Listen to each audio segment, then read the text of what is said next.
Good evening, everyone, and welcome to tonight's Sioux Falls City Council meeting. It's Monday, November 8th. I'd like to welcome all of you that are here in the audience, especially, and then also to the people that are watching live tonight here in the city. We'll start tonight's meeting with a roll call, please. Council members Anderson Jr., Brown. Here. Entenmann. Here. Erpenbach. Here. Jamison. Here. Litz. Here. Rolfing. Yes. Aguilar. Here. We do have 7 city councilors here present. Councilor Anderson Jr. is gone, but we still have our meeting. I'd like to welcome Deacon Jim Borman from Christ the King Church here in Sioux Falls. He will give us our invocation, and then once that is completed, if you'll remain standing, we'd appreciate it, and we'll give the Pledge of Allegiance. Again, welcome, Deacon Jim Borman.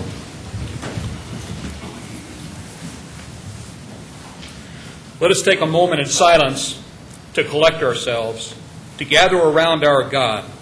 Let us quiet ourselves so that God can gather around us to better collect us for His will, that we may eliminate the noise in our daily lives, the better to hear His intent for this council's activities this session. O God of peace, furnish these men and women with all that is good, that they may do your will and they may carry out in your name all that is pleasing to you. My brothers and sisters, remember that you have been called to live in freedom, but not a freedom that gives free rein to our own personal fears and desires.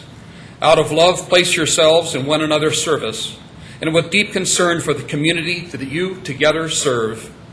The whole law has found its fulfillment in this one saying, you shall love your neighbor as yourself. Whoever serves God in this way pleases Him and wins the esteem of men.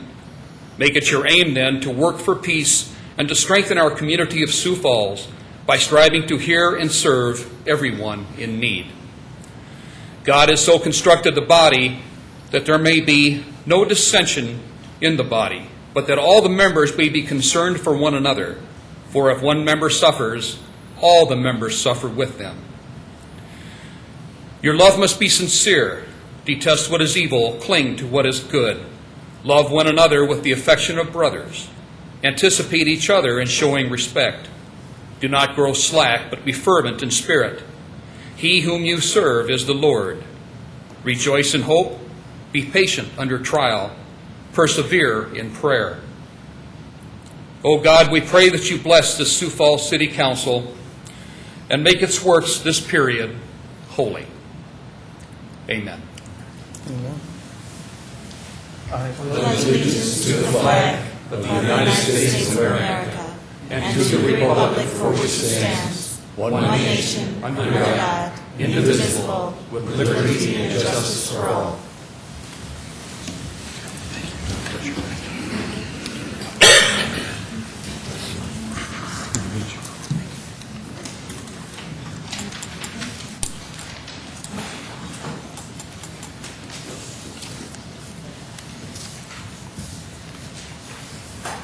Well, City Council, let's begin with an approval of tonight's consent agenda, please. So moved. Move to approve. Let's. Second that amendment. It's been motion made by Councilor Litz, seconded by Councilor Entenmann to approve tonight's consent agenda. We can have a roll call vote, please. Council members Brown. Yes. Entenmann. Yes. Erpenbach. Yes. Jamison. Yes. Litz. Yes. Rolfing. Yes. Aguilar. Yes. That is passed 7-0. Thank you. If I could have a motion to approve tonight's regular agenda, please. So moved. Let's. Second, Jamison. It's been a motion by Councilor Litz, seconded by Councilor Jamison to approve tonight's regular agenda. Is there any discussion on that item? Hearing none, if we could have a roll call vote, please. Council members Brown. Yes. Entenmann. Yes. Erpenbach. Yes. Jamison. Yes. Litz. Yes. Rolfing. Yes. Aguilar. Yes. Thank you. That is passed 7-0. Again, I'd like to welcome all of you to tonight's City Council meeting. Would also like to recognize, I know we have some folks here from Augustana College. I see some yellow, I see some gold, some blue. It's wonderful. Thanks for being here tonight. Listen, learn, become part of it. Take a lot of good notes. We're just very, very happy that you're all here. It is an opportunity for the people in the audience to speak to their City Council. We'd ask that if it's an item on tonight's regular agenda that you wait until that time comes. But if there's some other topics that you'd like to discuss with tonight's City Council, please come forward. all we'd ask is that you just give your name, and we'd ask you to keep it to 5 minutes or less, if at all possible. Please come forward. Welcome. My name's Mark Weber, resident of Sioux Falls. In my neighborhood, there's a foreclosed property which has not been closed up for the winter. I contacted city zoning enforcement a couple of weeks ago and was informed that a few phone calls would be made. Nothing has happened in that time. I also left a message last Friday. Is it the public's responsibility only to ensure that the lawn is mowed? This property already has a city lien. Or that the sidewalk is shoveled? The windows are open as if it's the middle of the summer. Has the water been drained from the plumbing? Is there RV antifreeze in the toilets? Is there minimum heat? The door leading to the kitchen is open. There are children in my neighborhood with little parental supervision who regularly walk into homes to ask if the kids that live there can play. If this neglected house were in some other part of the country, the copper plumbing would have been stripped by now. 134 Sioux Falls foreclosed homes are on the Minnehaha County Sheriff's list in 2010, and these are only the ones that have a mortgage firm, bank, or law firm. None of this number is South Dakota housing properties. Of this 134, 120 of 24, over 90% to date, are from a North Dakota, Dickinson, North Dakota law firm licensed to practice in North Dakota, South Dakota, Montana, and Minnesota. So far in 2010, this firm has locally represented the interest of 28 mortgage companies and or banks, a literal who's who of the industry. I don't know of any law firm or bank that is a property management firm. So far, benign neglect and laissez-faire capitalism are winning this game. Starting this spring, are little Pettigrew Heights going to be sprouting up all over this community? Who's responsible for closing up these homes for this oncoming winter season? It may be useful to refer to the most recent issue of Augustana's alumni magazine.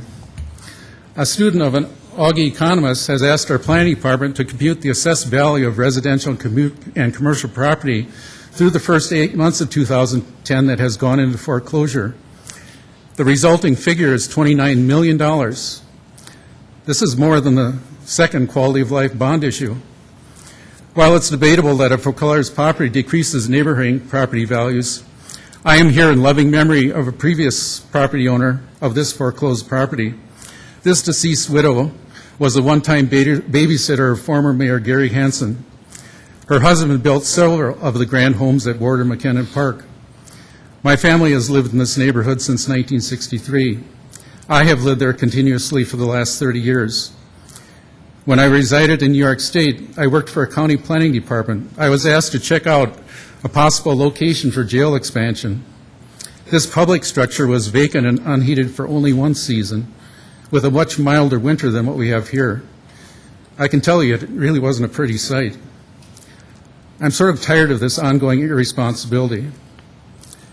This 2010 mortgage foreclosure list is a who's who of big banks that got the bailouts. Are Sioux Falls taxpayers also going to foot the bill on neglected foreclosed homes too? Mr. Weber, thank you very much. If you could just relay that address to Mr. Cooper. I already have. Thank you very much. We'll follow up, of course. Thank you, Mr. Weber. Anybody else who'd like to speak to your city council? Thank you.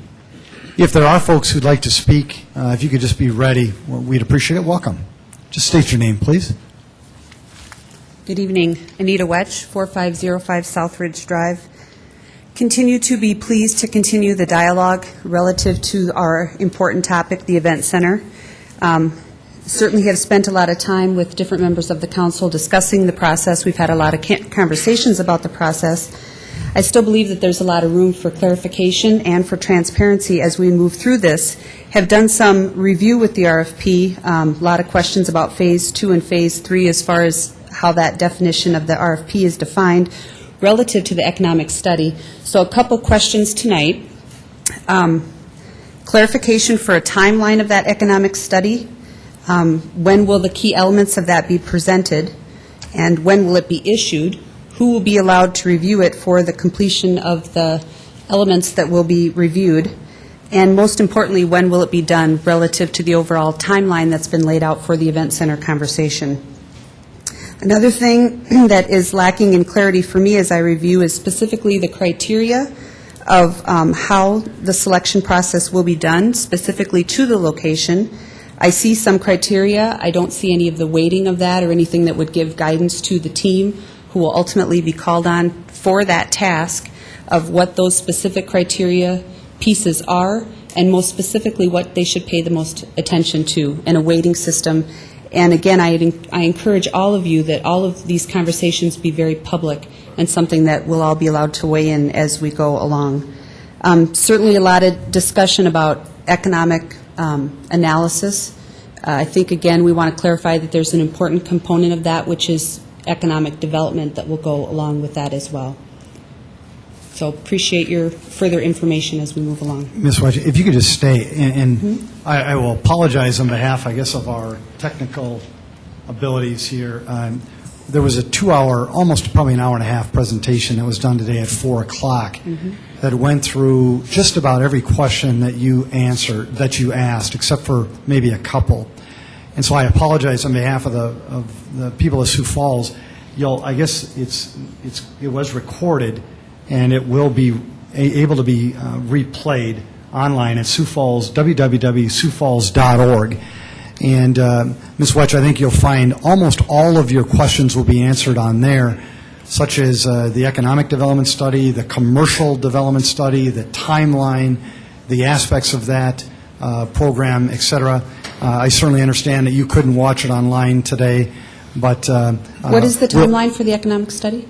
that is also part of that's part of that discussion that was outlined today. Can it be repeated right now? Ms. Cooper, maybe in the spirit of brevity, because maybe there's some other folks who would like to know this as well, we can. I don't want you to go through your entire presentation again, Mr. Cooper, but maybe you just give a couple of those bullets, if you don't mind. Thank you. Because maybe what this will do is answer some of the other questions, so we don't have to go through all these tonight. Good evening. I'm Mike Cooper with City Planning and Building Services. What we had presented this afternoon to the City Council and the community was a list of 3 questions. First of all, is the city intending to do an economic analysis for the proposed event center? And the answer to that is yes. And we assured the community that we would be doing that for both an arena site and a downtown site once that is identified. The second component of that was to go into more detail of what the economic analysis would include. We talked about a 2-stage, 2-step process.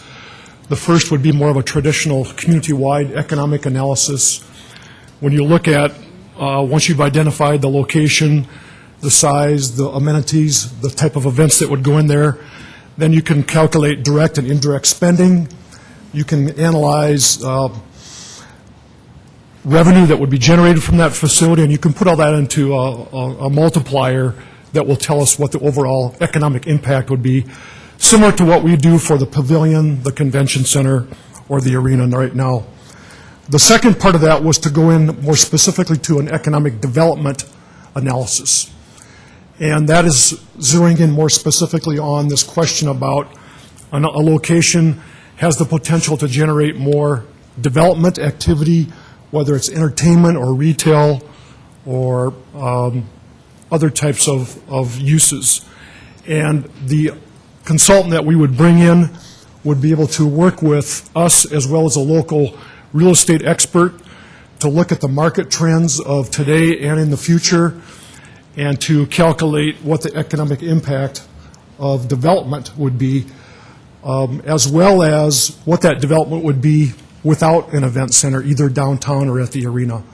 So all that would be part of the proposed analysis that we would like to undertake. I mentioned that the estimated time to do this is 8 to 10 weeks. The specifics of when it will be done, in conjunction with the AE team, we said that we would like to come back at the December update and give the council and the community more of a specific timeline. But we emphasized that from our perspective and in talking to the consultants that we've worked with in the past, that we need to be very site-specific before we can do the economic analysis. Thank you, Mike. Ms. Wetch, the one question that you had that was not answered in today's meeting was, we did talk a little bit about there is a scoring process that's used in terms of determining the firm that will ultimately take on this responsibility. We talked about that briefly, but we didn't go into the detail in terms of all the bits and pieces of that scoring. We can do that in the next meeting. I think that that's fair. The one thing that I think we made incredibly clear is that it is open, it is transparent. If there are questions amongst the public, we want to try to answer them as quickly as we possibly can.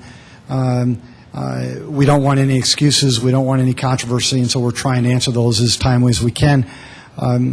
We have set aside the second Monday of every month for a specific event center discussion, but we've also, in working in coordination with the City Council, we're also trying to deal with some of the other issues or other topics or other opportunities involving this, such as the railroad relocation.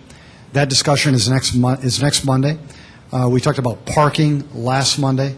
We'll be talking about economic development activities in downtown Sioux Falls in early December, and some other things like that. So, again, So I know stay you tuned. put forth a review committee to make the selection of the architectural team, but who specifically will make the location decision selection? Who ultimately will get to make that decision? Who will Right. be involved in that discussion? And again, we talked about that today, but maybe to be brief, we will rely on the experts that we hire to evaluate all of the different site locations. For example, at the Arena Convention site, Councilor Jameson had said, or had mentioned that, well, Mayor Huther, it looks like we've already determined where it could go out at the Arena Convention site. And as I mentioned to Councilor Jameson, no, that in fact, that's not the case. We don't know exactly where it could go at the Arena Convention site, and we'll allow the professionals to do that. As for the downtown location, the same thing applies there. We've had varying discussions of, it's called the Sharapa Place location. That's a location that's been discussed in prior task forces. Now we've talked about things like the Stockyards location. That's garnered some attention. The Sunshine Foods location in that area. And ultimately, the expert that we'll hire, they'll help determine that in terms of what is the most, what will be the best fit in terms of all of those components for our city when it comes to a downtown location. Another thing that we also discussed is that there is room for public input. That is actually part of the process. I know that you read the RFP. Mm-hmm. You can see in there that there's room for public input, and as I expressed today, we know that the Build It Downtown group certainly I'm sure will be engaged in that public input and will want to have a voice. I think the thing that's still a question in my mind, though, or concerning for me, is how would we expect an architectural or a design firm to really deal with development and ownership issues? There's going to be so many issues relative to, potentially condemnation of buildings or relocation of parks or even acquisition of land, and how can they in 45 days vet that entire scenario out? Isn't that really the role at a different place and time? And that's why you pay them anywhere from $30,000 to $50,000 to do it. They still don't have $2 or $3 million to go buy land. They are the experts, and what they'll do is they will outline the opportunities for us, as well as the revenues, as well as the potential expenses, as well as the properties. That's what they'll do, and once that is outlined, we'll be able to present that to the people of Sioux Falls. Well, that will have an impact on real estate valuation, that's for sure. You bet it will. Thank you. Thank you. Would anybody else like to speak to the City Council tonight? Thank you. Welcome. If you could just state your name, please. Sure. My name is Steve Hildebrand. Mayor and City Council, thank you for taking a few minutes. I'm here also to talk about the Events Center, something that we're very excited about. And Mayor, you spent a lot of time this afternoon at the information meeting reviewing polling data. And I believe, too, that polling data shows that a majority of people in Sioux Falls, as you say, are ready to build this Event Center. I believe they are, too. I think a vast majority want to see it built right. They want to make sure that their tax money is spent wisely. And that's why we have a city council and mayor, to help make sure that that happens. And we appreciate the fact that you take the time out of your busy lives to serve the city. Regarding the polling data, what I think is wrong, Mayor, and you spent some time on this, is while today 57%, according to this particular poll that you cited, believe that the event center should be built at the arena, they don't have the facts in front of them. None of us, including the people in this room, have the facts in front of them to really make a decision on the location. And that's why we're going through this exhaustive process. But as leaders of this city, it's not polling data that should drive decisions or back your decisions. What's important is that we do what's best for the city. This facility, $100 million, the single largest public facility this city's ever built, is going to be around for 50 or 60 years if we do it right, just like the arena's been around 50 years. And there's a lot of regrets about that facility. People don't believe it's in the right location. People don't believe that we should have built the convention center next to it. The single biggest complaint we get from convention attendees is that it's in a bad location, that they wish it was in a more pedestrian-friendly location, that they wish it was in a place where they could shop and eat and have a beer if they want. So you're the watchdogs of this city. You're the watchdogs of this money, and ultimately, you're going to play a role in deciding where this facility should be. And polling data shouldn't drive it. No taxpayer is going to sit there and say, well, I think it should be in a particular location, and I've got all the facts to prove it. There's no one who will have more facts in front of them, Mayor, than you, and the City Council along with it. And we're going to be watching very carefully. You're the ones that are conducting these studies, paying for these studies, using our tax money, and it's imperative that we do this right. And I'm not here to lecture you. I'm here to plead with you. Get the politics out of this decision-making. Stop looking at the polls. Start conducting real studies to show if we're going to spend $100 million in taxpayer money to build a facility that will sit empty more than it will be full, we should make sure that the taxpayers get a return on that investment. You finally agreed to do an economic impact study. Your timing is wrong. We have to disagree on that. We believe it should be done on the front end, not the back end. We believe that it should be done through an RFP process that is public. We believe that multiple vendors ought to apply for this. And we believe that, unlike the group you chose to evaluate who the architects and engineers, we believe there should be some diversity. It's not just white men who should control decision-making in this city. There's a lot of people that need to be represented. And it was disappointing to see 10 men appointed to your earlier committee.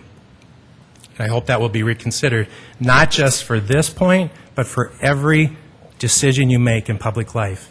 There are other people than men who deserve an opportunity to weigh in. My final point is this. You were asked by Councilman Jameson earlier whether or not the City Council is going to have a role in ultimately deciding what location is chosen to build this center. And your response was no, that they won't. Well, in my opinion... Councilor, or Mr. Hildebrand, I apologize. I'm not going to let you continue. That was not my response. The response is that we will find common ground through if I can finish. We would find common ground. It would not be my decision. It wouldn't be their decision. Ultimately, we'd have to find the common ground, bring a proposal forward to the people of Sioux Falls that ultimately that they would vote on. Will there be a vote of the City Council, and will there be an opportunity for the public to weigh in on the decision-making before you take this to the people? Absolutely. That's what we're doing for the next year. For the next year.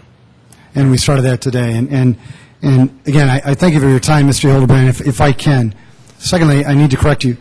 I have always concurred that we would do an economic impact study. In fact, actually, Mayor, you told us in your office that you would not. In fact, Mr. Hildebrand, if I may, not only did I recommend doing an economic impact study, I also said, I think what you truly wanted to do is a commercial impact study. And I think you were at today's meeting, you saw that we are actually doing both. We are doing both. And that's what we've always wanted. That's exactly right.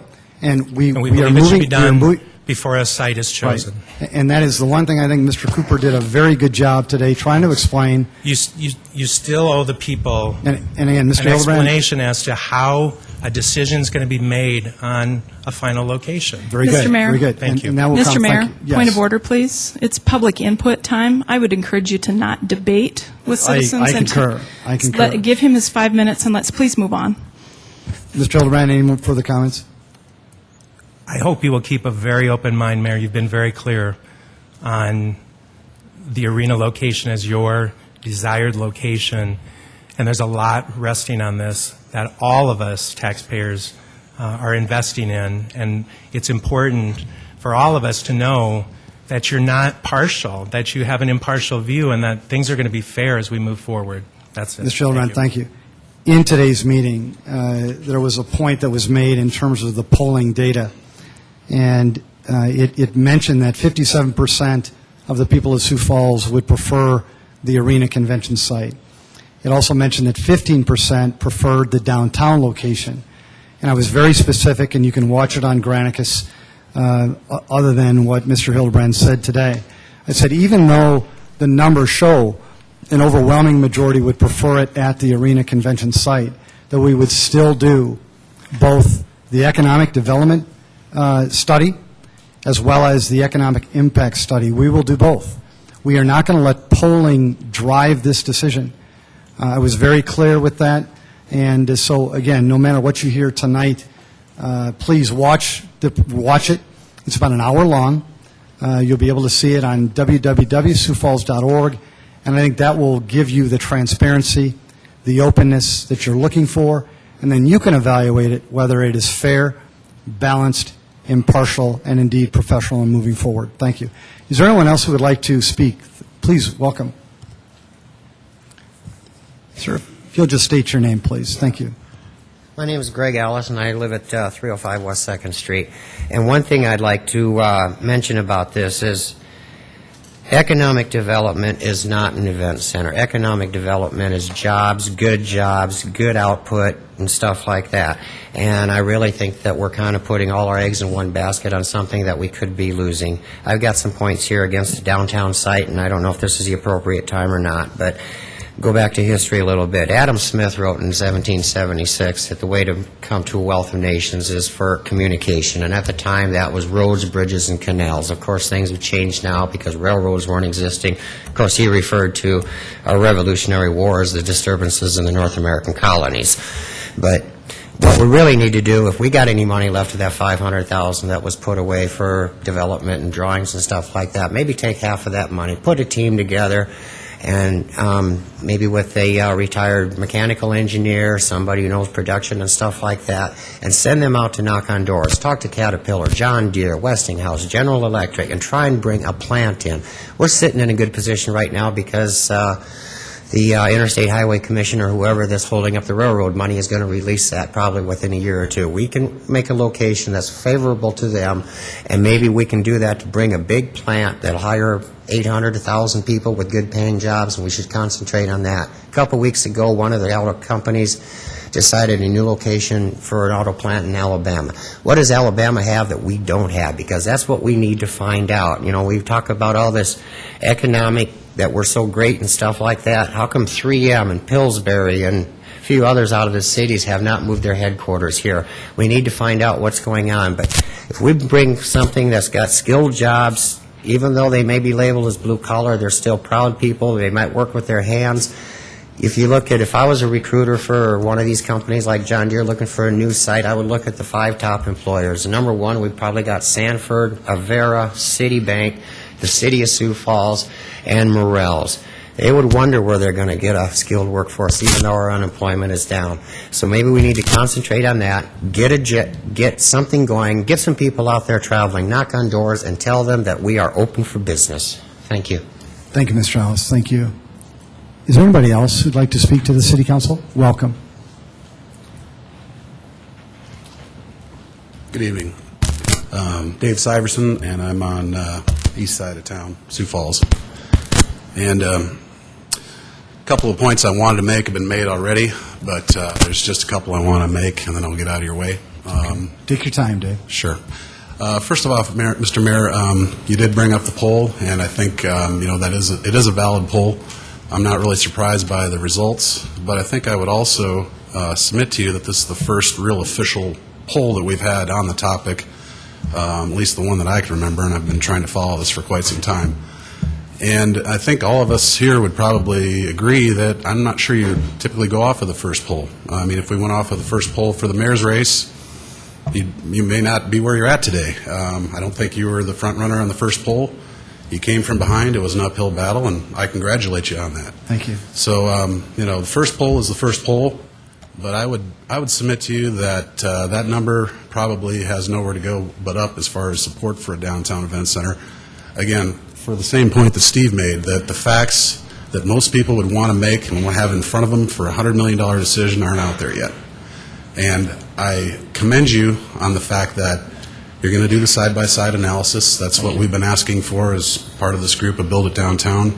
That's what we've been asking for, and we appreciate that that's coming through. I think your side-by-side comparison is the right way to go. And I also was encouraged today that you did include the component about economic development. I think the sites, and going back to the original one from '05, they were reasonably close expense-wise, even with the acquisition costs. I think the actual development, the primary impact is going to be very similar, one to the other. I think when you get to the secondary impact and the commercial development side of it, I think that's where you're going to see the separation. And I think the separation will be significant. The reason why I think the separation will be significant is, again, like I told you the last time I came up here, look at what all these other cities have done. The Argus Leader the other couple weeks back highlighted 10 different cities as they were talking about naming rights for their event centers downtown. Every single one of them was downtown. They had similar experts come in. They had people advise them. And I'm thinking we're going to probably see similar type of results from the same analysis. So the question then becomes, what do we do at that point? And I'm here to tell you that when we get to that point, and I'm encouraged that you're going to get there with us, that we can all come together, we can decide a course of action, and if you need some people, again, to go out and fight this fight for you, help you with the public education, and get this thing done correctly, you've got a group of people that will help you. And that's all I wanted to say. Thanks, Mr. Simonson. Thank you. I'm not exactly sure. There was a poll that was done earlier by Kello and Argus during actually the campaign, but it was really based on building an event center. Yeah. And the latest poll actually showed a stronger encouragement to actually build the event center, which of course I consider is good. But to your point, I don't believe that a poll was ever done in terms of specifically on the location. I don't know if Councilor Entman could speak on that in terms of earlier days, but I thank you very much, and thanks for your comments on my campaign as well. You're exactly right. I was not considered the front runner in the first poll, and ultimately I won. So you're exactly right. Thank you, Mr. Right. Simpson. Underdogs can win. Have a good day. You too. Thank you. Welcome.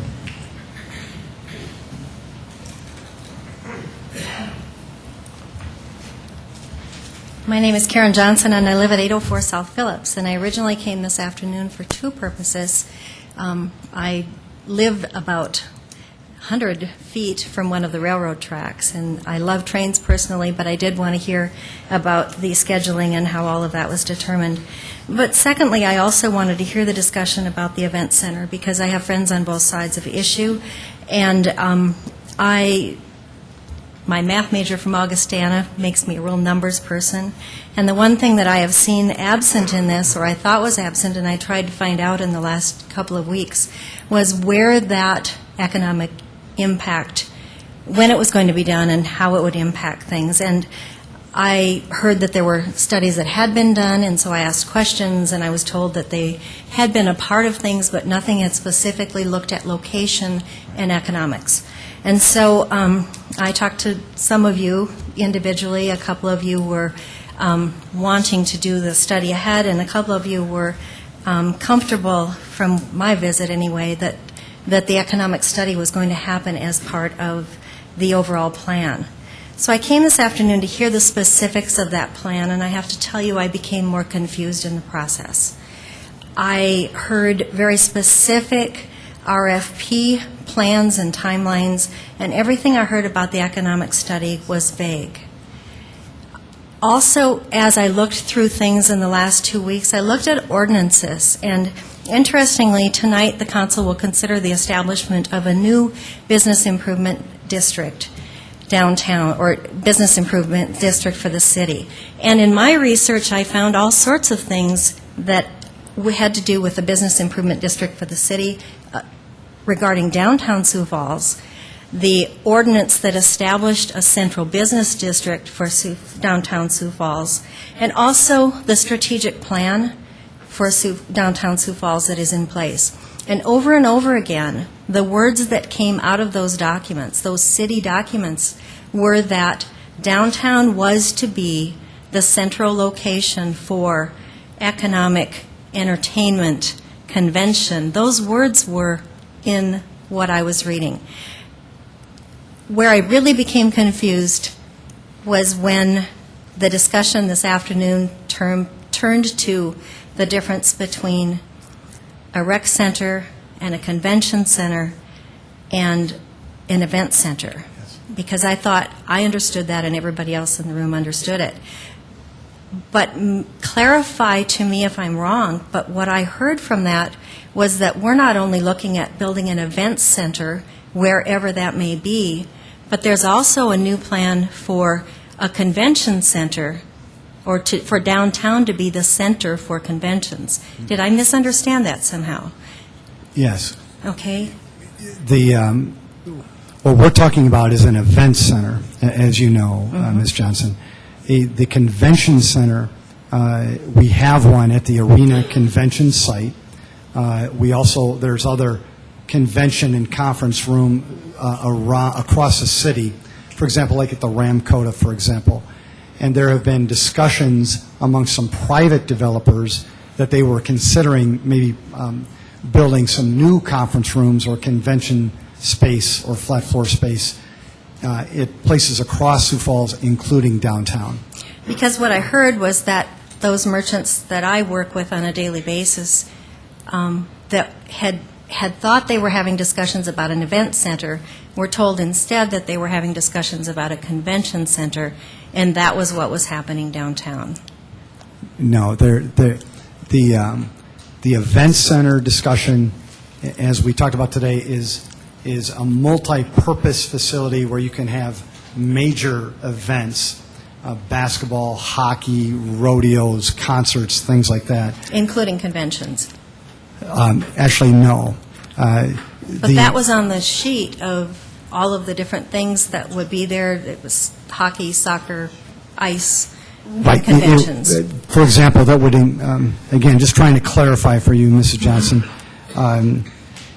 you would get additional, it's called flat floor space, and that's one of the reasons why maybe the Arena Convention site, that's one of probably the things going for it, is that it would increase the flat floor space for that convention center that is already existent out there. So now, if you would to, you can certainly use an event center for flat floor space as well, wherever it's located. You could, whether it be for graduations or for conferences, you could still do that. Yes, you could, because it is flat floor space, but it is a separate and distinct type of venue. So what you're talking about for downtown is just simply hotel rooms that will support the convention center from other locations, is that correct?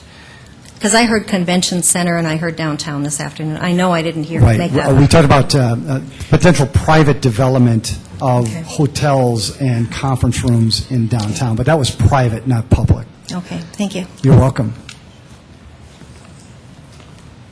Welcome.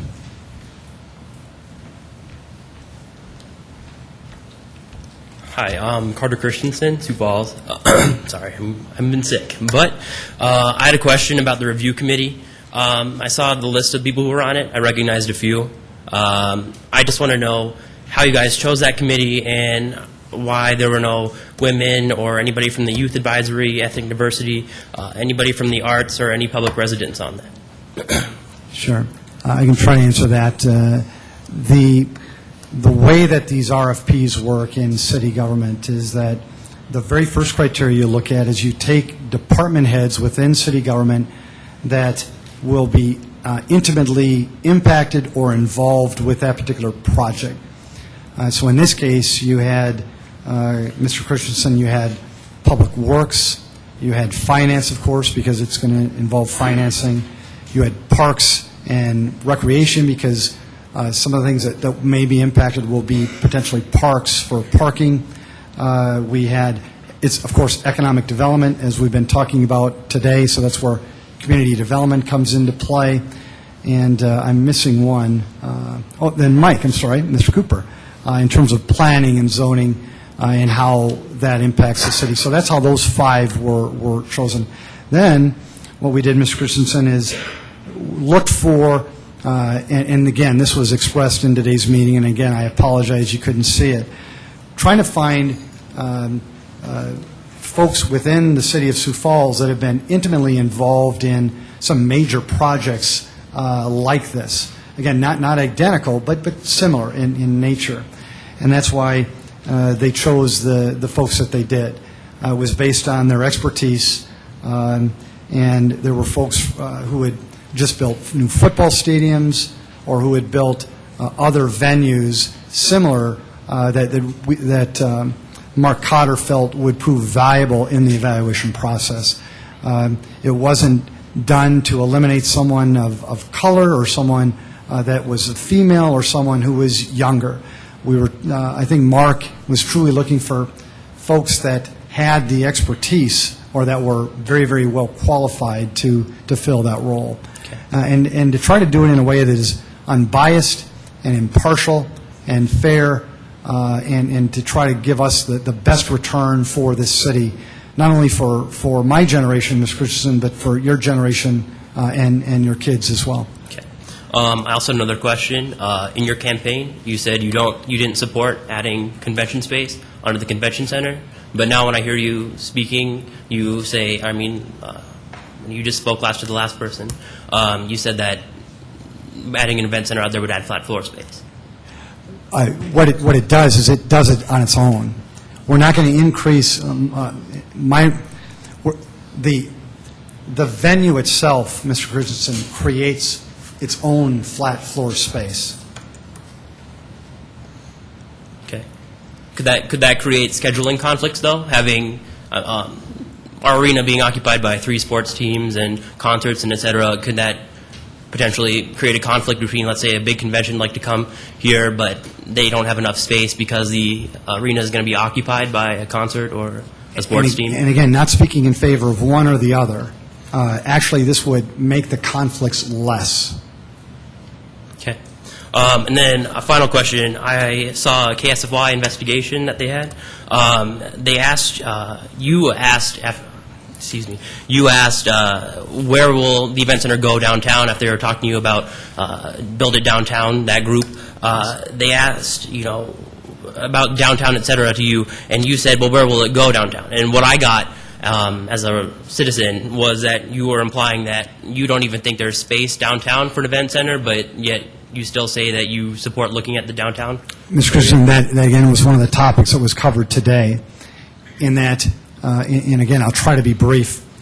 What Mr. Cooper and Mr. Cotter were trying to explain to the City Council and to the people of Sioux Falls is that one of the things that we have to figure out is how much land mass or how much land is going to be needed to, first of all, build the event center. What does that look like? And then another topic was, then how do you handle parking, whether it's in a parking ramp or if it's just open parking, how much land mass is needed.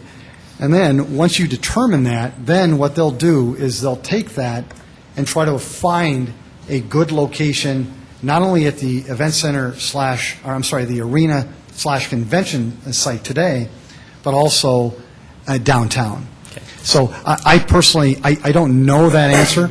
One of the questions that I had asked you good folks is that if you have a preferred location that you think fits the bill, let us know. And certainly that's one of the things that we'll look at as well. Okay, yeah, because the only thing I was concerned about was acquisition costs out by the arena. If we're going to have to acquire 30 houses in the baseball fields along with maybe a property across and build skyways and all that stuff, when we already have kind of existing parking that we can add on to downtown, why would we spend so much on acquiring land out there when it's already present in the downtown location? And again, Mr. Christensen, I apologize not to when I made the presentation to the people of Sioux Falls, when we talked about the property for parking, we actually already own that land. We don't have to purchase any additional land. There were other alternatives where you could purchase land, but actually we wouldn't have to if you use the baseball fields that are out there. So the 30 houses that is that just I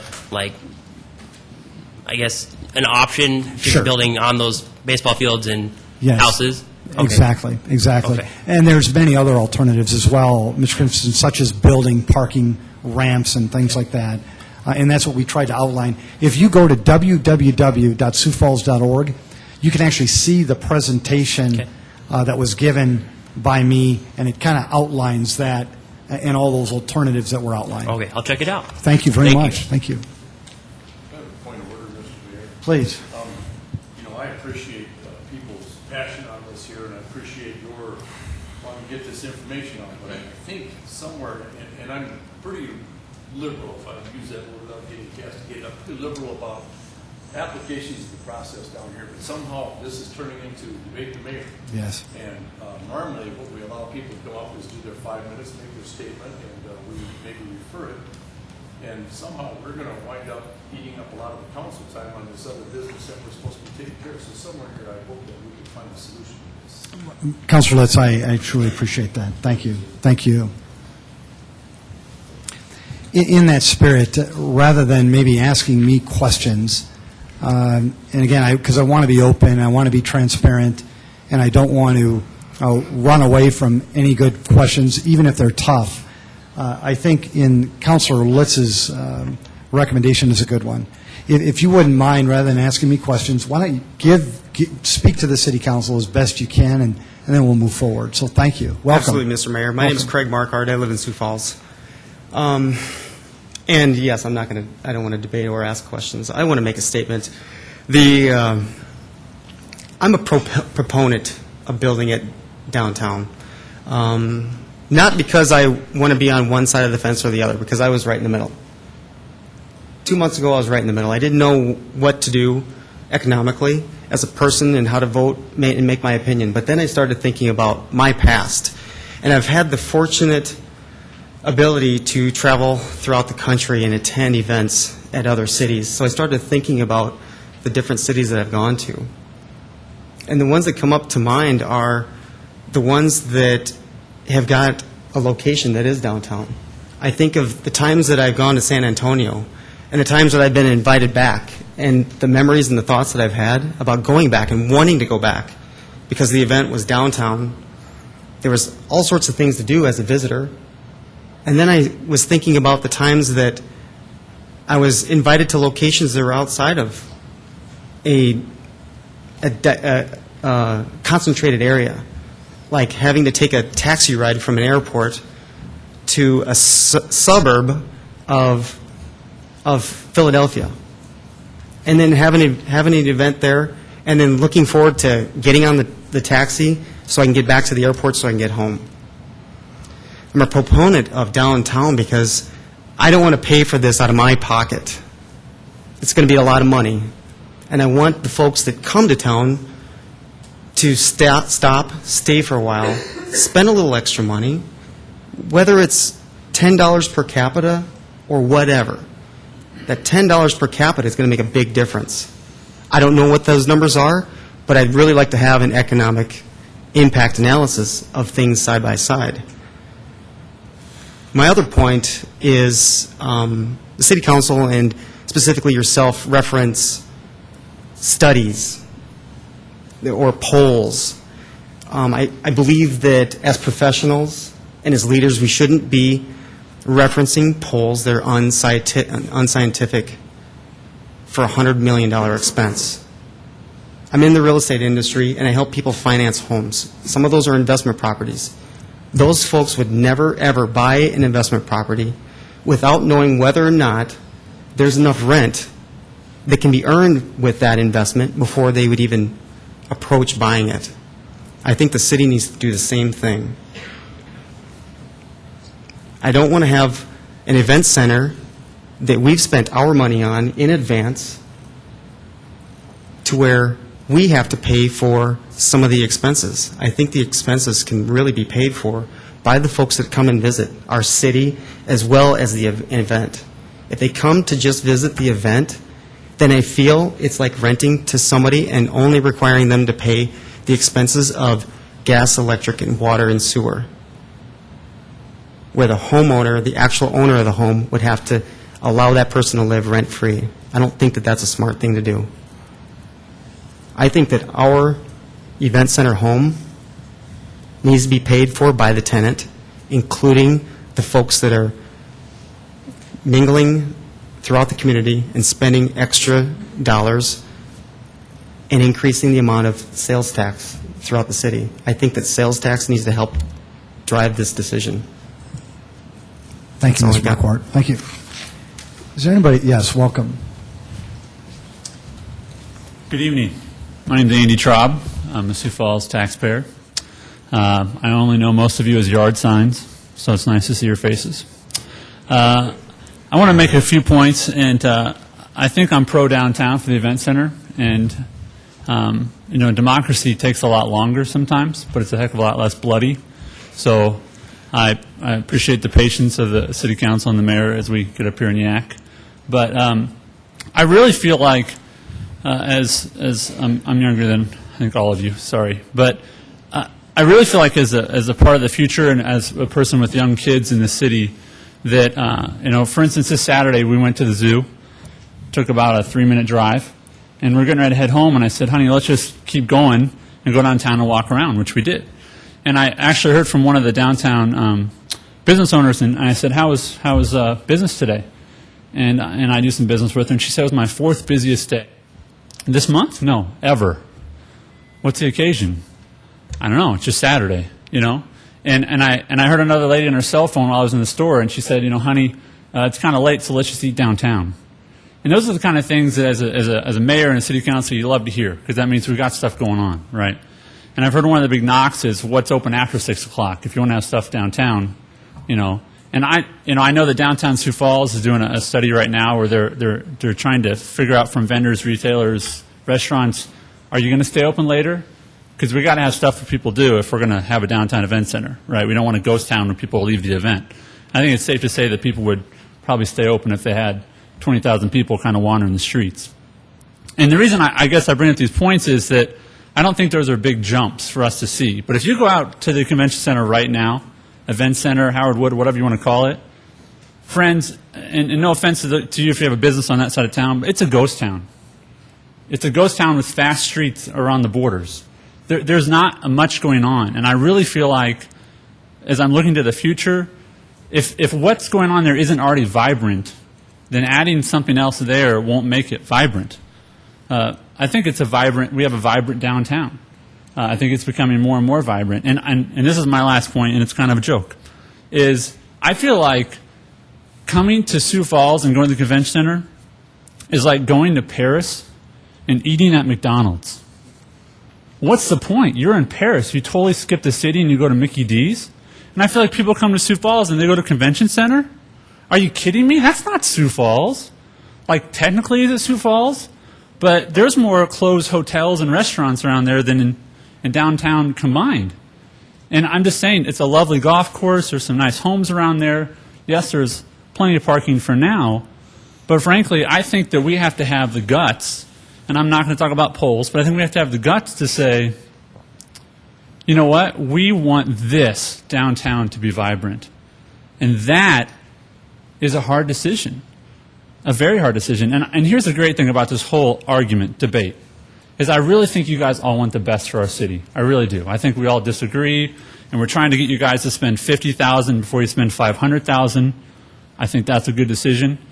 But at the end of the day, please continue to allow us to have these conversations, because I think more people realize, what are we really talking about? We're talking about a lot of our money. And I know you're sensitive to that, but this is the biggest financial decision that you will ever make in your entire life, unless you win the lottery. And so I hope that we can take the time to do the process right, and I really, sincerely hope we don't add, no offense to a business on that side of town, to the ghost town that is currently our convention center. So thank you for your time. Thank you, Ms. Traub. Welcome. Good evening. Ann Hayek, 1200 East Cedar Place, here as an individual, not here to talk on this issue, but I heard something come up, and councilors and mayor, I want you to really think about this evaluation team. I actually found out about it on the way in. Mayor, you were there when I was told about it. And I'm not talking at all about the diversity, because issues happen, whatever. But when I heard that there are 5 city employees on an evaluation team of 10, I think you've lost all your credibility when they come up with a decision.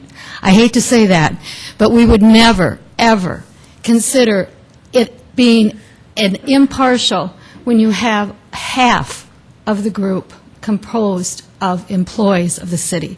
So I'm going to encourage you. I'm not sure what that evaluation team is going to do, but if they come up with anything, I think you have a real serious problem. So I wish you'd reconsider that. The women, diversity, whatever. And I love all the people that you mentioned, all of them. They're great employees. Maybe they, don't work them quite so hard. But I really question whether or not, as another elected official, whether you can have a credible evaluation when 5 of the people, 50%, are paid employees of the city. So not that they wouldn't do a good job, but I think that balance. So I encourage you to look at that. Thank you. Big insight. And I want to answer that one so bad, but Councilor Letts, I will not do it. Well, I'll tell you what, we'll answer that at the next week's informational. Yes, we'll do it there.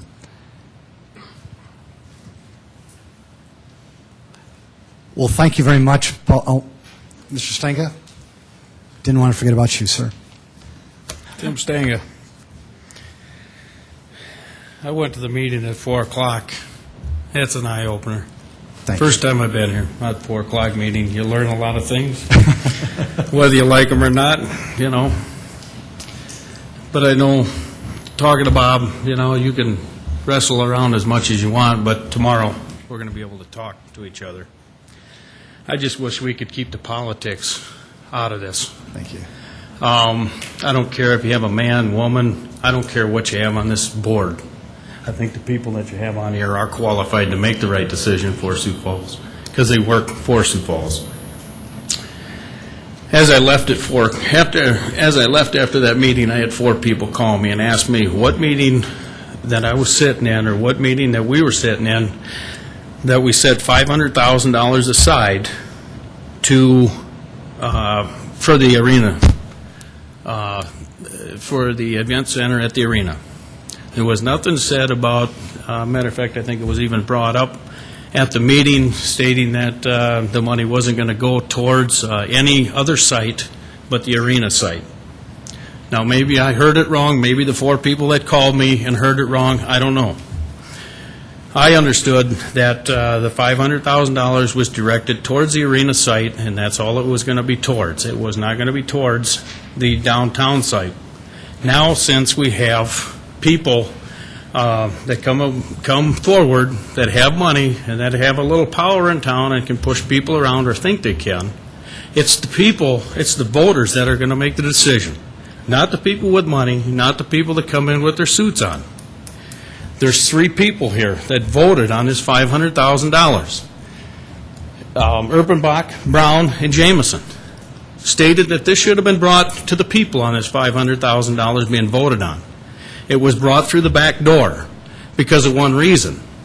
It would got voted down as of right now. They would have not given you the $500,000 to run the study, to run anything right now the way the economy is. I'm speaking for a lot of people, not just myself. I talk to a lot of people during the week. I just look at it as one, there's 3 decisions. And the thing is when people are up there and they're going to cast their vote on where they're going to put this event center, there's 3 locations. It's either going to be the arena, downtown, or no event center at all. It isn't going to be somebody that's going to tell me with an analyst, impact analyst, that's going to tell me that the downtown site is the most suitable site and that's where it should be. That's up to the voters. It's not going to be up to these people that are running the downtown. It's not going to be the city council. It's not going to be the mayor. It's going to be up to the voters of Sioux Falls. And I think that's what we got to look at. It's going to be the voters to make that decision, not people that have money and think they can run the town. It's about time that the people take over the town that do the work in town. And I believe that this guy here that came up and said maybe what we should do is put a little bit of money and go out and get some good jobs in town. Because with this event center, and it was brought up at the last meeting that we sat on the event center when the task force came in, these jobs that are going to be brought in from the event center are not going to be full-time jobs. A lot of them are going to be part-time. And what is a part-time job going to pay? We have enough people in Sioux Falls that have 2 jobs. Some of them have 3 just to make it. We have people that live in their cars, and I do have a friend that is living in his car today. He will not, I've offered to have him move in my house for nothing, but he can't do it. So I understand what that person's going through. We have people that stand in line for groceries at a church to get their groceries every week. We have a pavilion down here that's milking us to death. But does the downtown group stand up and say, we'll support the pavilion? No. There's things that they could have did when we opened it. We needed that. Just like we need the entertainment center downtown so the taxpayers will have to flip the bill. I think we've flipped the bill enough times. And I think that what has to come out is what? Is one thing, is what this operation is going to cost us. And the same thing with running the arena. The impact on the arena when you open the event center, what it's going to cost the taxpayer, and I don't think that the smoke screen should be out there. I think that the taxpayer should know up front on how much the arena costs us now to run and how much an event center cost me, because you can't tell me that the task force did not ask these people on how much these facilities cost them to run. And we were able to give an average to let the average person out here know the truth. And I will be here for the truth. I will speak for the taxpayer. I will speak for the working person, and I won't let anything go by. Thanks, Mr. Stinga. Appreciate it. Thank you. This will come to a vote. The city council can't approve it. I can't approve it. It ultimately does have to come to a vote, as Mr. Stinga said. And again, there are so many topics involved in this. Sioux Falls, what we'll try to do is try to outline all of them. Mr. Stinga, Councilor Brown, for example, he's been also a watchdog, just like you, in terms of wants to know what those operating expenses are going to be. I can assure you that Councilor Brown won't let this go forward until we help answer that, and so many other questions. And again, this is just one of the, it's such a critical investment, Sioux Falls. It's going to be very, very painful and long and arduous process, but ultimately it's going to be a good one. And we'll find a way to get through it. And again, I thank you for your patience and I thank you for your passion. Is there anybody else who'd like to speak to the City Council? And Augustana, you picked a good night to come to City Council. Anybody else who'd like to speak to the City Council? Well, again, I truly thank you for your passion and for your comments. We will move forward with tonight's City Council meeting, item number 2.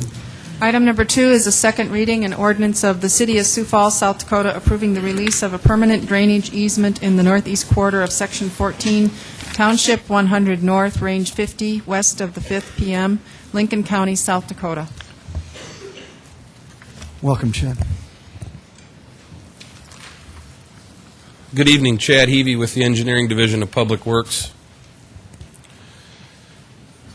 This drainage easement is approximately 23 acres and is south of 69th Street and west of Cliff Avenue. It was granted by Don Dunham in 2002. The Dunham Company has requested the release of this easement. The city currently owns a regional detention pond south of this area and has no plans to use this easement for public drainage purposes. Is there anyone in the audience who'd like to speak to this item tonight? Okay, great. City Council. Second, Aguilar. There's been a motion to approve by Councilor Litz, seconded by Councilor Aguilar. City Council, any comments on this item? Hearing enough, we could have a roll call vote, please. Councilmembers Brown? Yes. Entenmann? Yes. Erpenbach? Yes. Jamison? Yes. Litz? Yes. Rolfing? Yes. Aguilar? Yes. Thank you. That is passed 7-0. Item number 3. Item number 3 is a second reading, an ordinance of the City of Sioux Falls, South Dakota, approving the release of a declaration of easement for a sanitary sewer force main system in Lang Properties, addition to the City of Sioux Falls, Minnehaha County, South Dakota, and in Lot 1, except Lot H1, Friesen's addition to the City of Sioux Falls, Minnehaha County, South Dakota. This sanitary sewer easement is south of 12th Street and east of Valley View Road. It was granted by the Sioux Falls School District in 1984. Warren Friesen, owner of a portion of the property the easement is on, has requested the release. The city has abandoned the force main that was in the easement and no longer has a need for the easement. Is there anyone not in the audience who'd like to speak to this item? Hearing none, City Council. Move to approve. Second, Erpenbach. It's been a motion by Councilor Entenmann, seconded by Councilor Erpenbach to approve this item. Any further discussion, City Council? Hearing none, if I could have a roll call vote, please. Councilmembers Brown? Yes. Entenmann? Yes. Erpenbach? Yes. Jamison? Yes. Litz? Yes. Rolfing? Yes. Aguilar? Yes. Thank you. That is passed 7-0. Item number 4. Item number 4 is a first reading, an ordinance of the City of Sioux Falls, South Dakota, amending the revised ordinances of the city by adding Article 12 to Chapter 39, establishing the Sioux Falls Convention and Visitors Bureau Business Improvement District. Yes, Councilor Entenmann. This is a measure that I brought forward. I've been working with Doug Hayek with this. We've taken it to the city attorney's office. We're going to come forward with an amendment at the next meeting with just cleaning up there's some telephone numbers that were in the thing we're going to take out, I believe. That's basically what we've done. We worked with the city attorney's office, and I think it's an excellent program. We worked very hard to get this through, and if you remember, this is how we're going to hopefully fund the Convention and Visitors Bureau as we go forward in the future.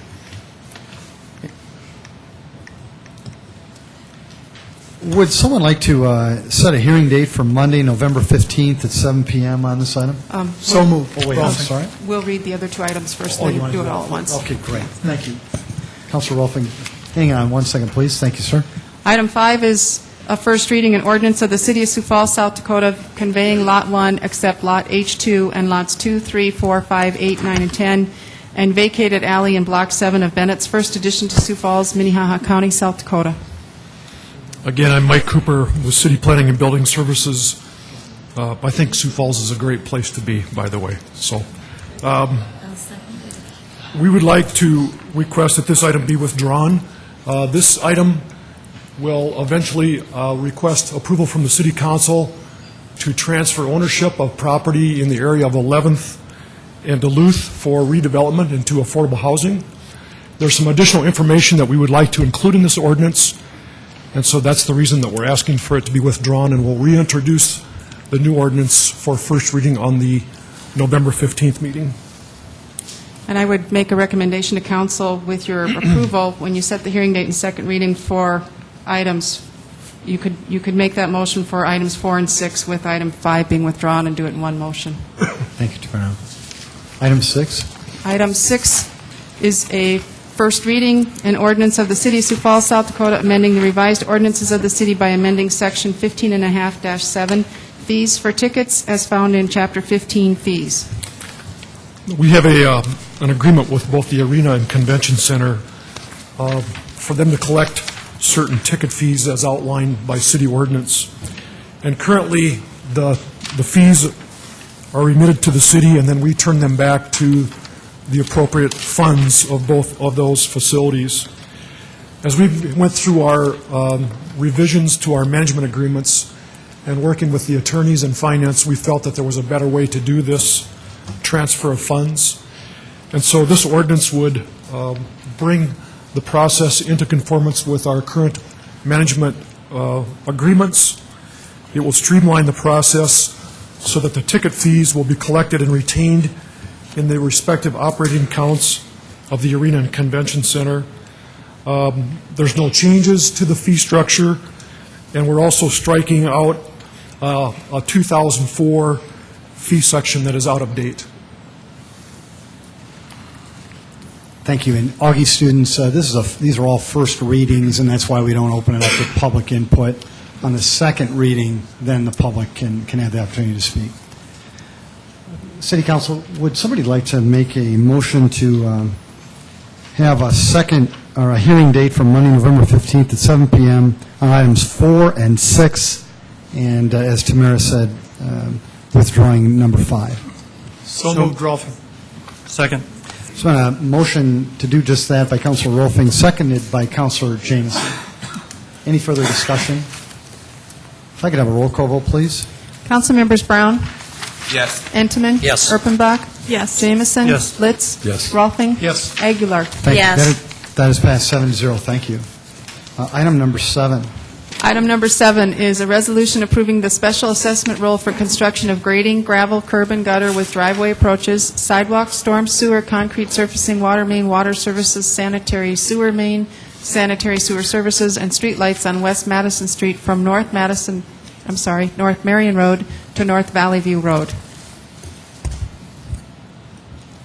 This item is related to the reconstruction of West Madison Street from Marion Road to Valley View Road. City Council approved the resolution of necessity in May of 2008. The project was constructed in 2008. Construction costs for the project were approximately $2 million. The city ordinance in 2008 stated that property with direct access to an arterial street shall be assessed based on the frontage of each platted lot that has direct access. Tonight, this resolution will assess 3 properties, $146,788.51.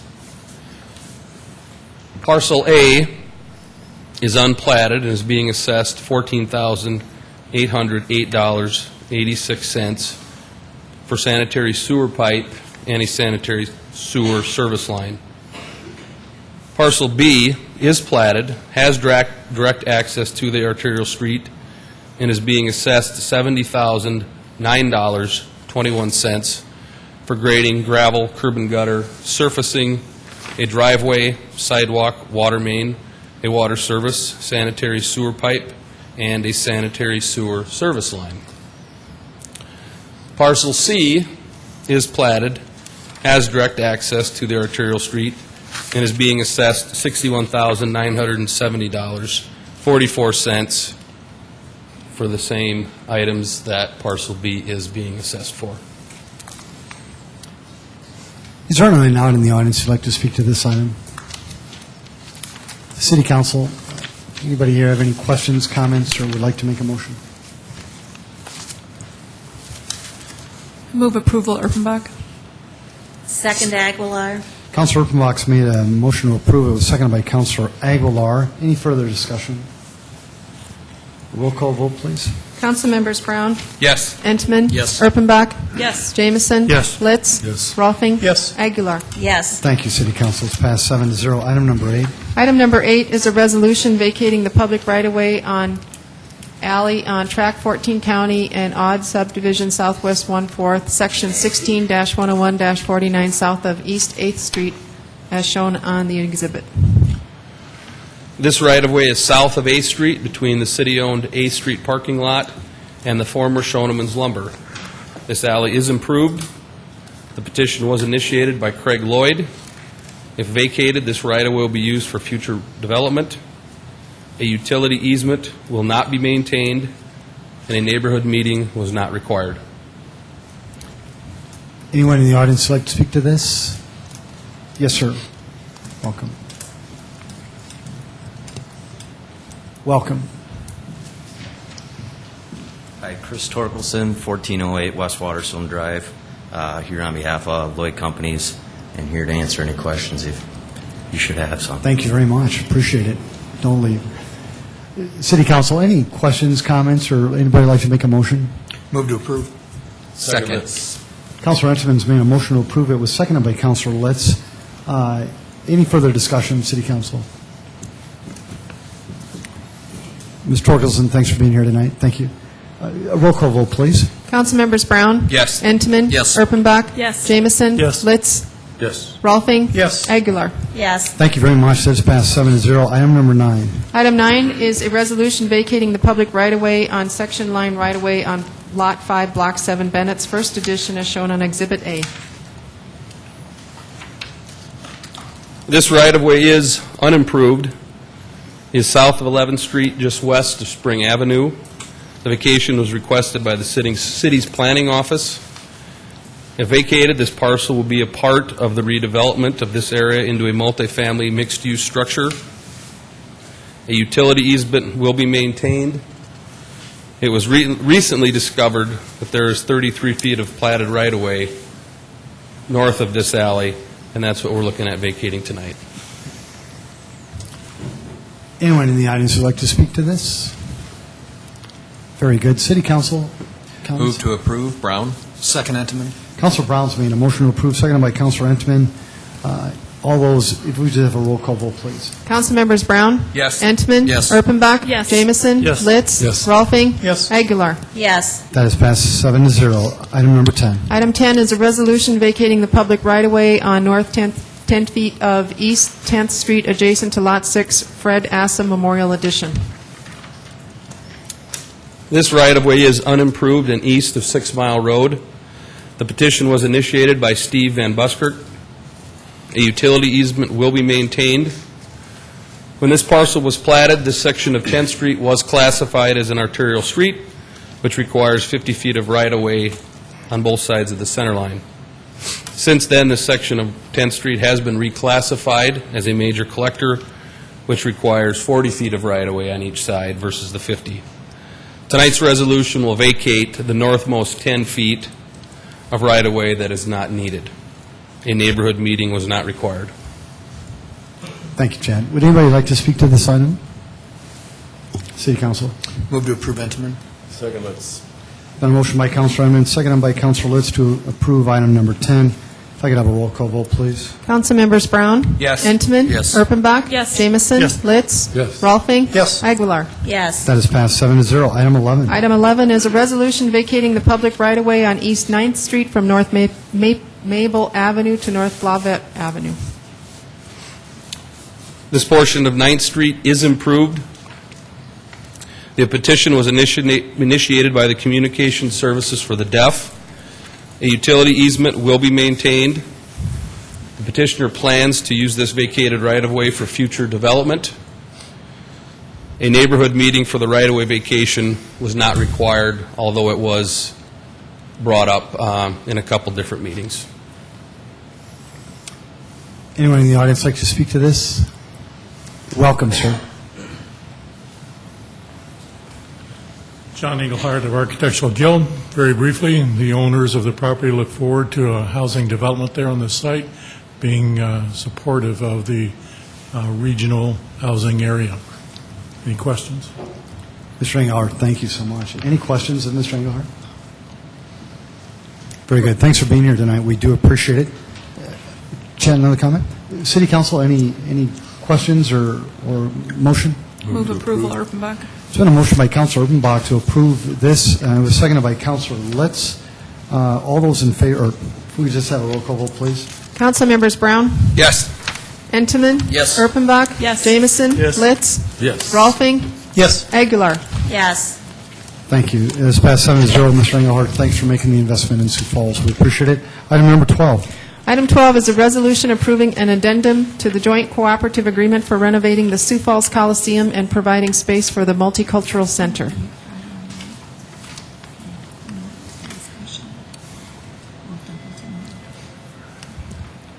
Yes, please. Would anybody like to speak to this item? Mr. McFarland, please. Good evening. My name is Ken McFarland, and I'm the Commission Administrative Officer for the Minnehaha County Commission.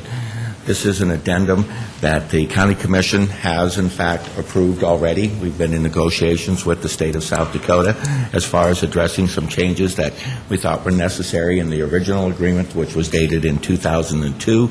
It does set up some clear processes for both the city and the county to follow in the event that the to ensure that the public monies and space spent for the Multicultural Center are in fact used for that purpose. And there is a process that if they find out that that is not the case, then by action of both the city and the county, you can go ahead and issue an RFP for a successor organization to ensure that that facility will continue to be used and always be used for multicultural center activities within our community. So we would, on behalf of the Minnehaha County Commission, we would urge your approval, and I'll stand by for questions. Thank you very much. Is there anybody in the audience who'd like to speak to this item? Yes, welcome.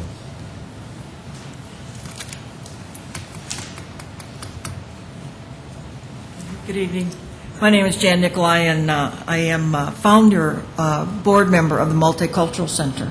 And it was a very exciting event at the time we did that, because the city and the county worked so well together, and we built a tremendous facility to meet the needs of our community. And I think this agreement strengthens that cooperative agreement between the city and the county and maintains the Multicultural Center, which I think is so important. So I would really encourage you to support the resolution. Thank you. Very good. Thanks so much for your time tonight. Anybody else?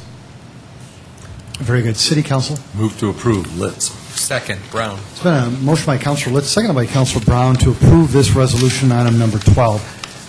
Roll call vote, please. Councilmember Brown? Yes. Entenmann? Yes. Erpenbach? Yes. Jamison? Yes. Litz? Yes. Rolfing? Yes. Aguilar? Yes. Thank you very much, City Council. We appreciate that. Item number 13.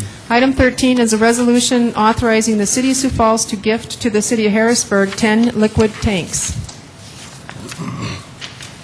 Good evening. Dean Borkart with the Fleet Division of Public Works.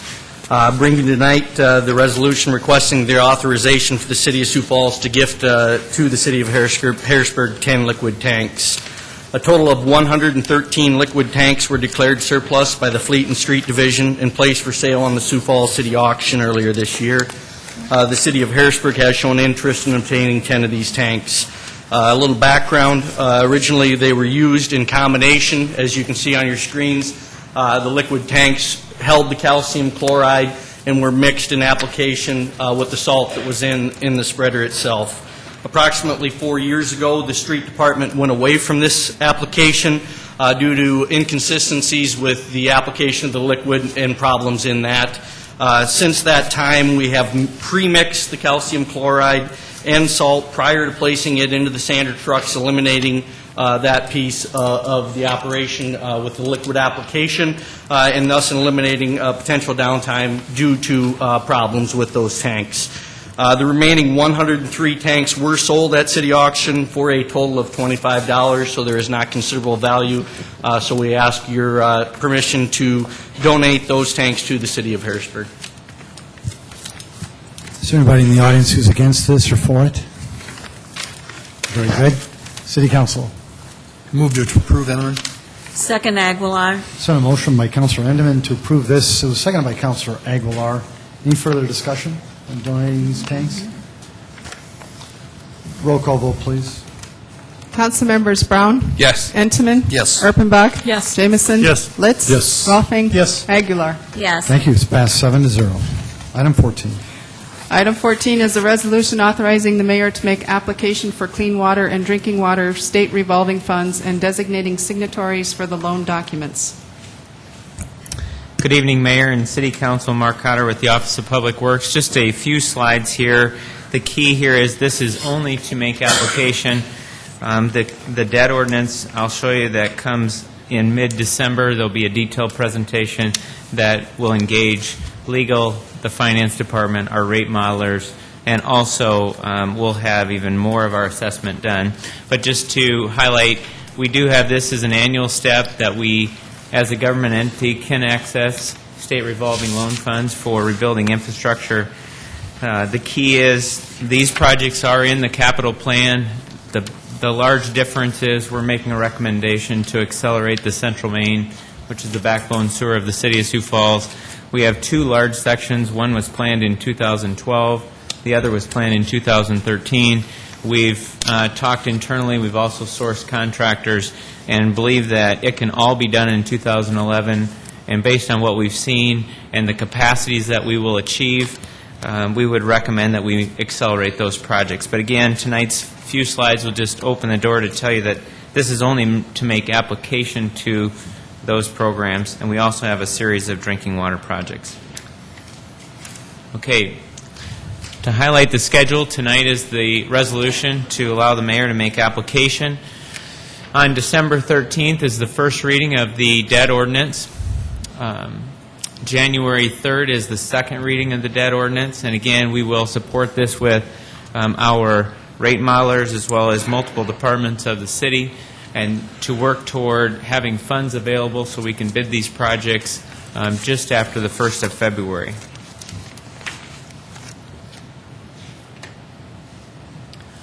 Before I just walk you through a couple of maps, one of the key things I think that this council that we've been fortunate to work with is that had we not started 5 years ago looking at the rates and adopting a philosophy of having good reserve funds from an operating standpoint and a capital, we likely could not even embark on this type of an exercise. And so we certainly appreciate your support. These funds are healthy. We do have cash on hand. The only impact of these funds will be to accelerate the debt payment, not certainly to this amount of cash. And so this utility will remain healthy through this entire process, and our analysis will show you that. Okay, the approximately 15,700 feet of Central Main that would finish the reconstruction of the Central Main would pick up from where we left off this summer at the 11th Street Viaduct underneath, if you've been in that area. And then that will follow the Big Sioux River, and on this slide it goes just a little bit south of River Boulevard. And it picks up from River Boulevard, goes through Cherry Rock Park, crosses 229 to eventually meet up at the Tudhill lift station.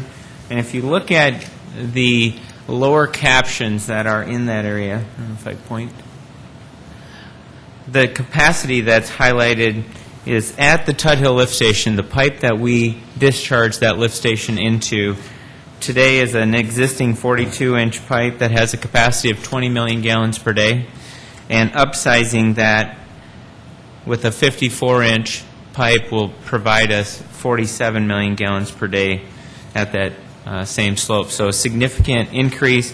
We also have a pipe that's resistant to the corrosive nature of sewer and a much smoother pipe to convey the flows.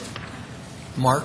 Yes. A question, if you don't mind. Certainly. Is that going to help solve some of the issues that we're currently having or that we had this summer at the Tudhill lift station? It is. One of the key, and I know it's sometimes we get into math, but if you were in the lift station, you started to see when we started to get close to discharging 14,000 gallons per minute, that equates to just nearly 20 million gallons per day.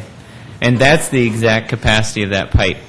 We need to actually have more capacity to actually discharge that wastewater into, and so this will certainly achieve that, and this will also allow us to have a brand new pipe all the way through the city of Sioux Falls to the spillway.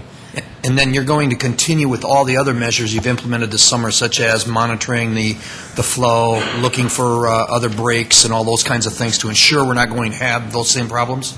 That's correct. And I think the other point of this, too, is the reason we want to bring this forward for you tonight is because 2011 would be a significant sanitary sewer construction year. And The central main is really the first leg of that. It's been planned. We just want to accelerate that. But Trent and his teams, we've nearly completed all the televising of the concrete pipes, which that's our most vulnerable asset right now.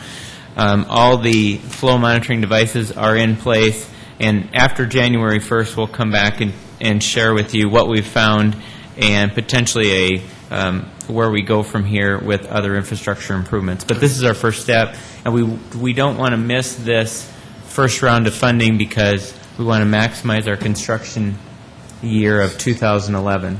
But we do expect to have a significant bypass that will go this entire length, so this can get replaced. Great, thank you. Okay, just a couple of shots, and we've showed these before, the replacement of the central main with the Hobos pipe.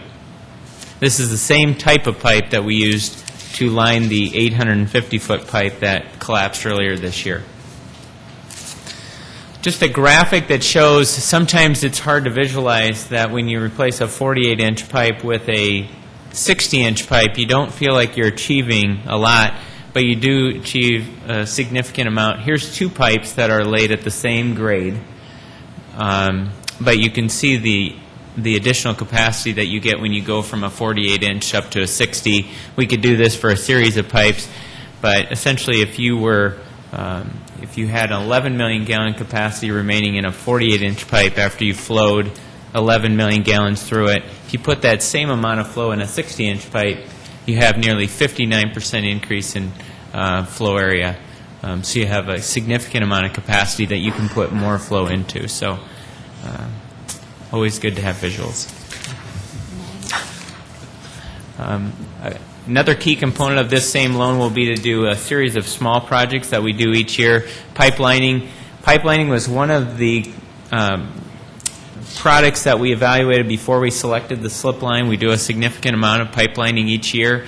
It's what we call a trenchless technology. In many cases, this operation happens at night.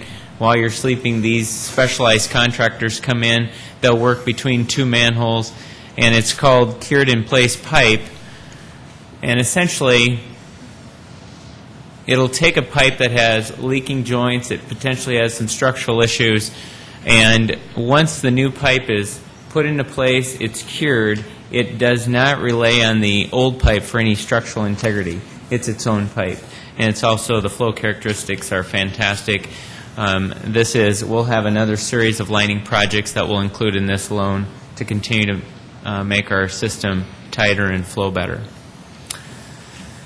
Another project, this is basically a small neighborhood collection main that we've been having in our capital plan, but we've been just giving the surface some additional years because the surface is in fairly good shape. But this is a project on Dakota Avenue. It's a small collection main, and it goes from Russell Street to 3rd Street, and it will be about a $1.2 million sanitary sewer improvement. One of the things that you may have seen on the first slide is that this first loan, the large clean water loan, clean water is essentially you can use for stormwater and wastewater. We've qualified for an incentive interest rate of 1.25%.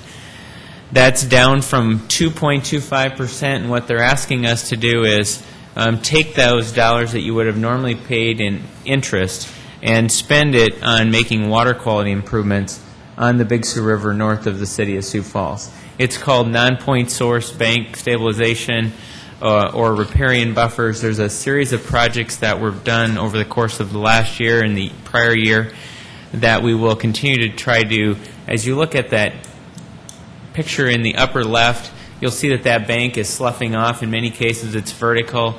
When Andy Berg and his team design a project like this, they cut those slopes back, they armor them with quartzite, of which we have plenty, and it allows those banks to then stop eroding. There's a number of those types of projects that can be done, and those are the projects that in turn deposit less sediment in the river, cleans up the river, and we do not only garner the water from wells to harvest and treat through the water plant, but we also have a river intake. So any improvements we do upstream of the city to clean the water enhances the entire river area, but it also enhances the water that the city of Sioux Falls harvests.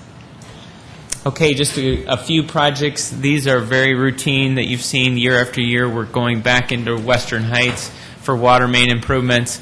Again, very corrosive soils, and so replacing those about 25-year-old ductile water mains with PVC mains.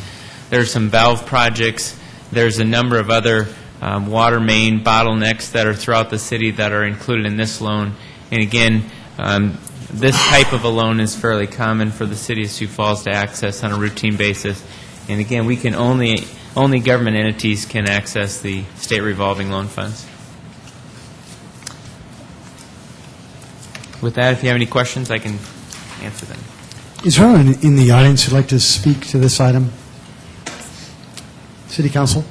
You know, it's not really too often that you see somebody get excited about sewage. Pretty sexy. That's why we're here tonight. Yeah. And there weren't any graphs and charts or anything in there, too. No. But great visuals tonight, Mark. Thank you.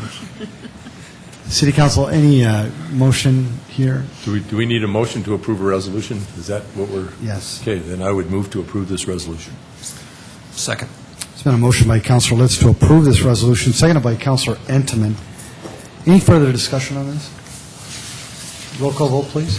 Councilmembers Brown? Yes. Entenmann? Yes. Erpenbach? Yes. Jamison? Yes. Litz? Yes. Rolfing? Yes. Aguilar? Yes.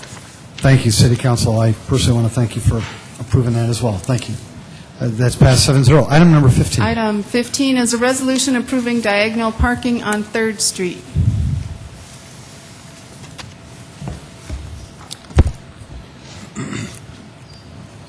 City ordinance requires city council approval for any diagonal parking in the city, so that's why we're here tonight. This parking is associated with Project Safe Home, which will be constructed on the north side of 3rd Street, east of Minnesota Avenue. Diagonal parking will be created on the north side, approximately 8 lots. But traffic will, 3rd Street will still function as a traffic in both directions, although we will not be, or this parking will not be constructed till next year. We're coming forward now so that they know they can meet all their parking requirements for this facility.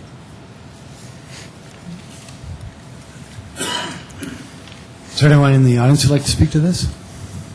Yes, Councilor Brown. Just a quick question. Do you know the history by why the city council would care about diagonal parking in the city? Why would that not be something that staff would take care of?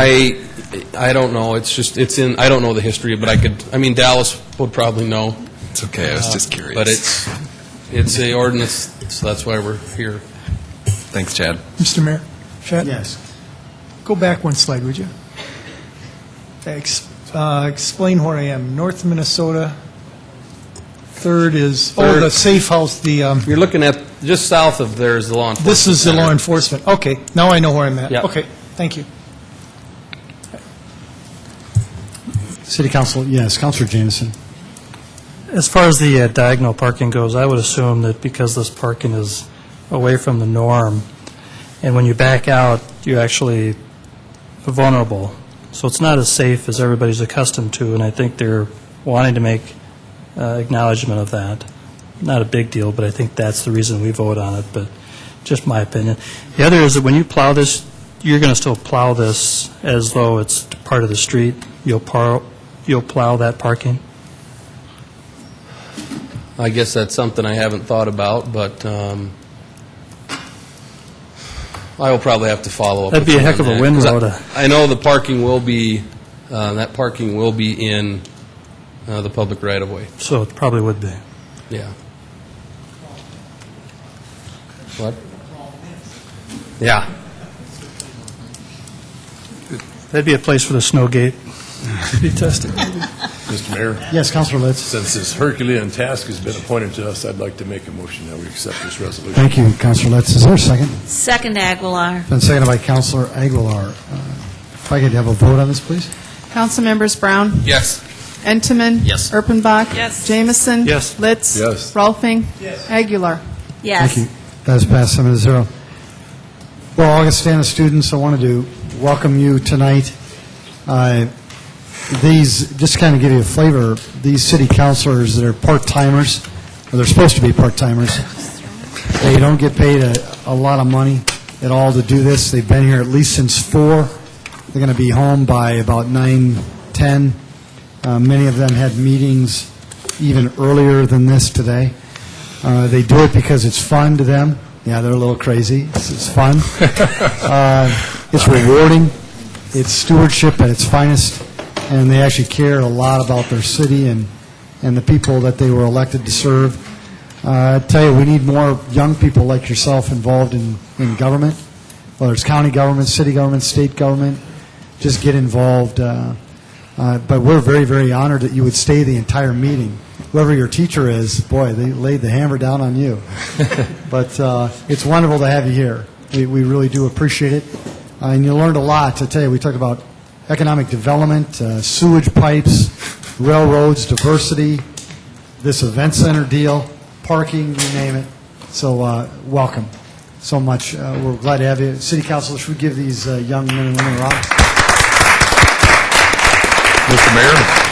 Councilor Litz? Are you finished? I am done. I'm exhausted. I also am glad to see Augie, as an alumni of Augustana College, and for a man who has a daughter, Amber, that goes to Augustana College, and for a man who was able to take his 81-year-old mother on a date Thursday night to see Madeline Albright at Augustana College, and for a guy who is very interested in Augustana College's undefeated football season, I'm sure Councilor Rolfing will agree with me that it is a good day to be a Viking. It's a good day to be a Viking, that's right. Thank you, Augie. Could I have a motion to adjourn? So moved, Enneman. Second, Brown. Seconded by Brown. Thank you. A motion to adjourn by Councilor Enneman, seconded by Councilor Brown. Could we have a roll call vote, please? Council members Brown?